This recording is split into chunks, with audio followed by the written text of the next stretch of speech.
Sabi lang din ng ICC spokesperson, a freeze order on Duterte's asset may be released at any time, at any stage of the proceedings. May coordination na po ba with other government agencies when it comes to how do we go about this kind of order? As we speak, we have not yet discussed any plan of rejoining the ICC.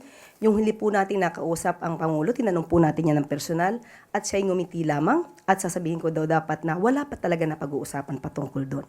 When it comes to the alleged incoming freeze order to be issued by the ICC, there is no commitment on our part, on the part of the administration, if we will comply with any order issued by the ICC, considering that the ICC, as of the moment, has no jurisdiction over the Philippines.